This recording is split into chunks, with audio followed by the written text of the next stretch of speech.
because I'm a mess. um, I wanted to do a video just to give you some thoughts on the situation at the moment. I'm in a hole. I mean,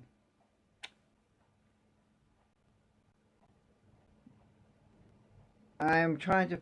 I've been really tired lately, so uh, I'll just try and explain something. Let's go back to that. Well, the camera. So I was doing some testing on this other arrangement. Hang on, let me just move that out of the way because I hate that. Right, so I want to show you something quickly because I haven't bought those ball bearings yet off eBay because I'm still thinking about stuff, and I've been doing the home Cinefilm stuff as well, which I've made unlisted, which means it's basically private. Well, it's, unless people have got a link. Now, when turn this on, let's see. What's interesting is if I turn this on. My output current, look at that. We're at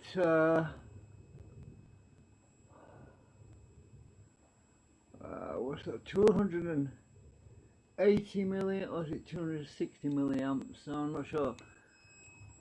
I've been getting some interesting results on the generator. If I boost up the voltage a bit, let's pump the voltage up a bit to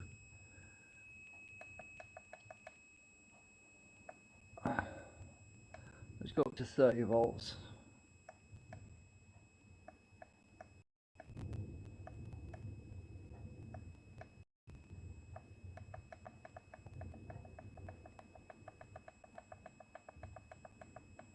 .30 volts, 180 milliamps.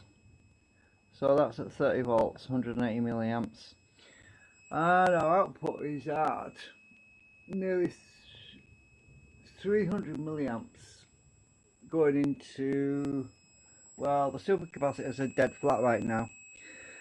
I haven't got my meter hooked up either, so I can't show you what the voltage is, but the supercapacitors are about probably 3 volts, 4 volts or something. So we're going into about, yeah, something like, because they aren't even, let's go up a bit higher. I've got this current limiter, so I can't go a bit too high. I think the current limiter is going to come on now anyway. Yeah, there's no point going any higher. 30, well, let's go up to 30. Oh, I can't go. Oh, I can go a bit higher. Let's go up to 31.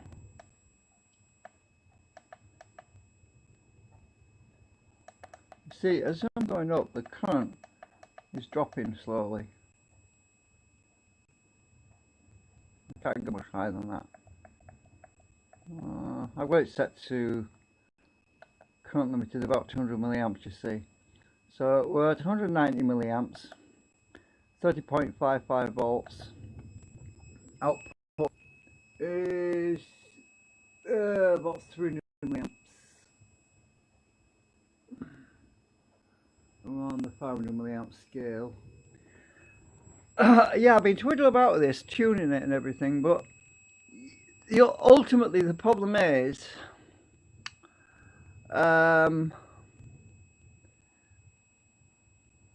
it doesn't really work, because you see I'm putting more power in than what I'm getting out, so it's not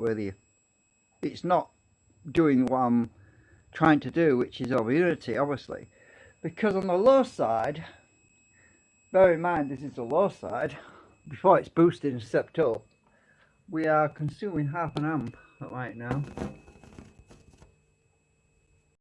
About half an amp. Sorry about the filament being in the way. At 16 volts. Oh, this flipping thing. Right, 16 volts as usual. Oops. Yeah, I need to move that out of the way a bit. So yeah, so you can see my dilemma. The whole object of this is to harvest magnetic flux from the magnets in the concentric. Now I haven't put the two coils back on, there's still single coils in there. Obviously what I found was that the double coils are more effective. Obviously there's more tuning I could do with that. There's a lot more stuff but I could do with it. I could fine tune my actuator coils. But I've been pondering other ideas. I mean, I've been pondering complete new designs for my rotary system and a new coil arrangement for the rotary system as well. I know I said that the rotary system was inefficient, but that's only because I haven't got it right yet. But you see, it's more interesting for me to go backwards and forwards a little bit, because when you spend all of your time working on one thing, you get into a bit of a rut and a bit of a downer, or whatever you call it. You kind of run out of steam, and it's just nice to flip-flop a little bit and go back onto other things to get a new invigoration, I've been thinking about, maybe I should just get a piece of paper and draw this, but let's see if I can find a piece of paper. Right, let's get my pad.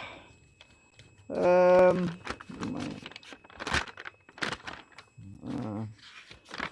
just want to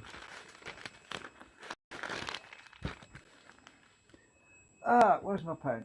Right, this is for the rotary system with my adjustable coils. Do you remember that? I mean, you must have.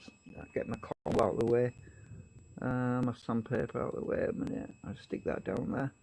Now, as you know, I've got adjustable coils which I can move around to adjust the timing. Now, I had an idea earlier today, because I have seen some other people with a design where the coils are laid on the side, and I was thinking about having a coil that's, well, let's just draw our rotor system, and then have our coil so that it's basically on, let's see, on its side. Now I was thinking about using the shielded lamination material, some of it anyway, not all of it. I'm just going to do a test at some point. You know, the nanocrystalline core material. I've got quite a bit extra, and I was thinking about using a small amount of that to form a core material that will go through the coil, and like this. And so we have a shielded, so it goes around the coil like this, and obviously with our south pole on the drum, then our north pole. That would complete the circuit for driving power through the coil. So the coil is effectively on its side, but the poles are flipped around for this nanocore material, which is what I'm thinking about for the rotary system. And so this south would shoot all the way through to this north, which would complete the circuit. Then as the south pole is moving down, our north pole will be moving away, but as the north pole is moving away on this side, our another north pole would be entering at the top end. So the south pole would be basically opposite the shielded core material, which is in the middle, And yeah, I was thinking about this today, but I'm not saying I'm going to build this yet. I'm just this particular one. I might do a small test coil just to see what just to test a theory out that I have. But it probably won't work. So I thought I'd just share that little idea I was thinking about, because it's basically a horseshoe thing. It's obviously very conventional, and my brain's been tired trying to think of all these different things I could do. But that was the rotary system using existing drum assembly and everything. But yeah, it's worth trying, because I could just make one coil just to test the principle out. I don't want to spend a lot of money and time on copper wire, and I certainly don't want to redesign my rotary assembly. I don't need to do it. I just need to make a coil that will fit in that gap. Well, there's plenty of room on there to fit an extra coil on there and do some tests with it. So that's the whole piece. That is the main reason I built this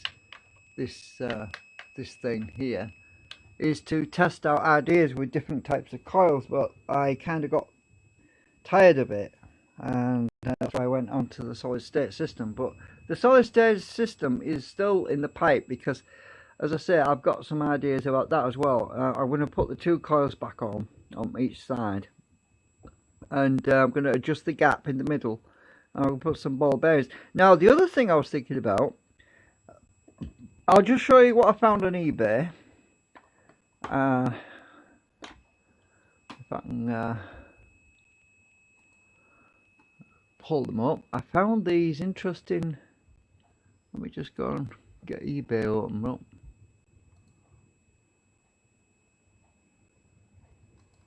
I actually stuck them in my basket. I haven't ordered them yet. Let me just go to my basket.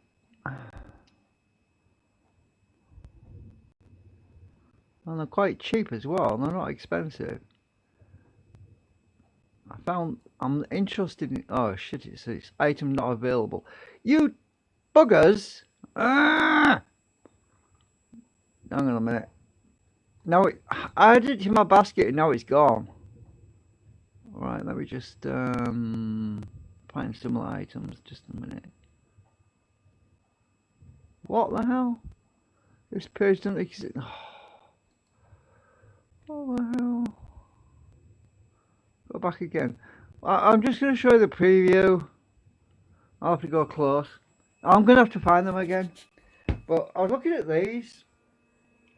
3.5mm magnets. Magic balls they're called. Beads. The magnetic spheres. The magnetic spheres. Now, for some reason they've removed it. I don't know why. Let me just see if I can search this again.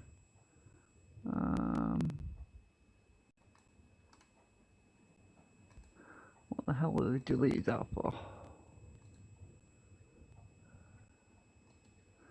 Right, I'm just going back. I'm just doing a new search. There was a lot of them listed. Here we go. There's some more. Right, so I was looking at these.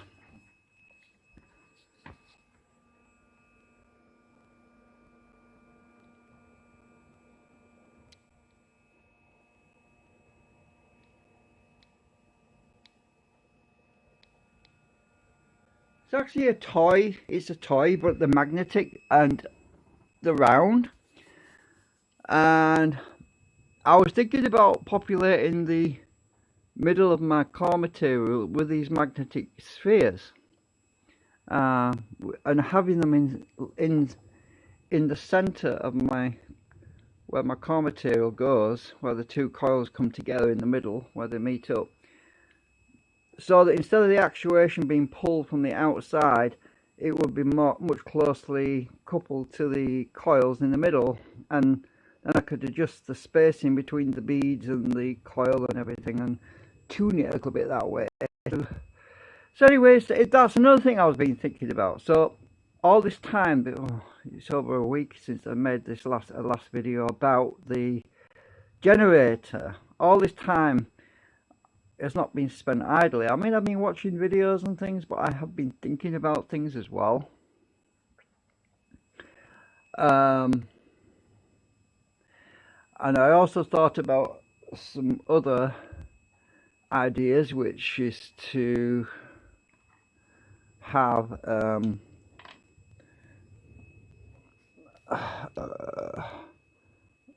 I think somebody else has done something similar on YouTube. I think I saw a video a few years ago, but wrapping a coil around a rectangle and then curling it into a C shape like this. So we have a coil effectively wrapped around a C shape like so, and then have a rotor with a magnet on a round magnet on the end, and pass the magnet along the length of the coil, sort of thing. So I was thinking about that as well, and that might be interesting. I think somebody's done that though, but still it's a project that might be worth exploring myself. So this is side view, by the way. The top view it would be like basically like a wheel with magnets on the end. So that's another thing I was thinking about. I've been thinking about a lot of things in the last week, but I haven't given up on this thing yet. So this solid state thing. So I mean, look at that now. My current's dropped now because it's dropped to 250 milliamps because the supercapacitors are starting to charge, and look at that. We're actually, even though the MPPT is activated, we are getting more power through. 130 milliamps at the moment, and it's climbing. We're at 5.37, it's climbing. But it's divided by 2. The reason the current getting to that is divided by 2 is because it's charging up these two supercapacitors, this lot. It's charging up these first, and it's charging up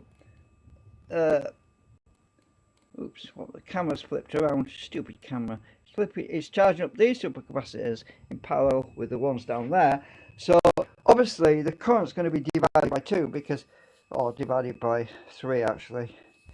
So these capacitors have got to charge up first, and the spillover, the voltage current overflow, if you like, is what's going up there. So it might look less up there, but are actually charging up 3 banks of supercapacitors at the moment, because there's the other ones up there as well which are being charged. So yeah, so we're actually doing quite well, considering I've just boosted this up a bit. I know, but the trouble is, the problem is though, as my demand for current drops, my input current goes up, and then I'm current limited now. So I don't know if I can flip that up a bit. Let's see. It might start fretting out. I'm going to go up to 300 milliamp. Oh shit! My power supply is going to cut out in a minute. If you look at my power supply, it's freaking out. Look. So I've got to knock it back a bit. There we go. Right. If I try to get too much current out, because I've got this this thing is current limited as well, so I don't blow my output transistor like I did last time, because the output transistor was replaced, if you remember. If I take too much current on this thing, it will freak out, and then it cuts the power off, goes into current limiting. Then everything has to be reset up at this end down here. So right,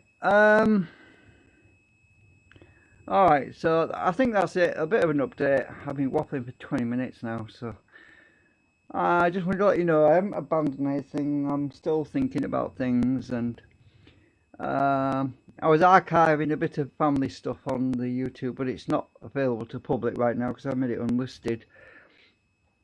Because it was just to share with family. You see, a lot of my family, well, are getting old. I mean, the older generation, most of the older generations, we're all dying off one by one, sort of thing. And it was one of them jobs that it's better done now than later because there'll be nobody left to identify all the family in the video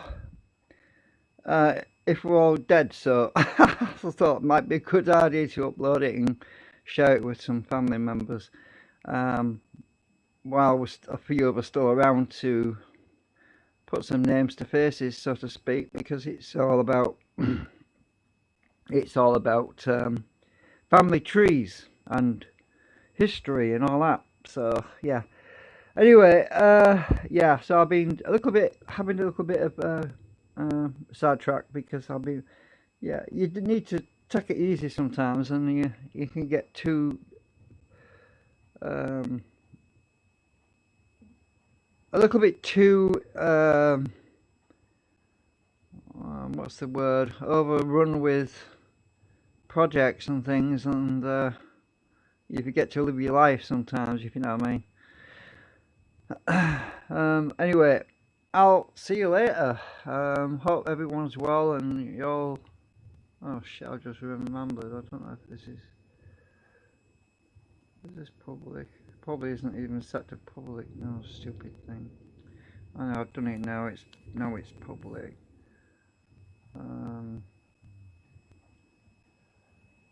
I forgot to click on the link, the custom setting to make it public, which is annoying on this stupid app. It's really stupid. It won't stay on that setting. I have to keep adjusting it all the time, which is really annoying. Anyway, it should stay on that now. Oh yeah, my Kaleido Silver is good still. I need to make another batch of that sometime.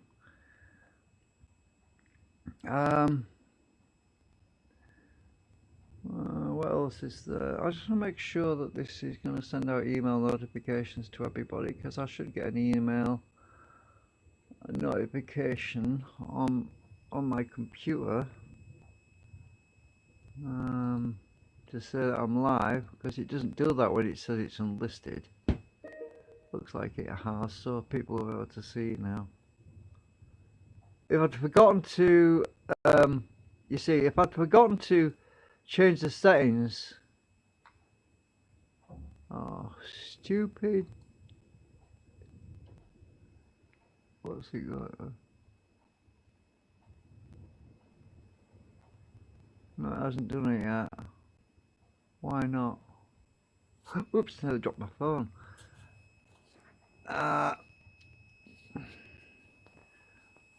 Just a minute, let's see. Oh, YouTube isn't sending emails out.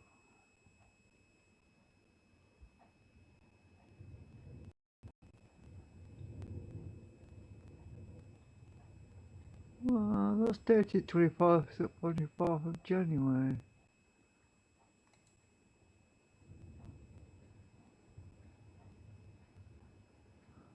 Huh, oh well. I'm hoping YouTube will send email notifications out. I don't know. Anyway, people will find it later. So, I'll see you later.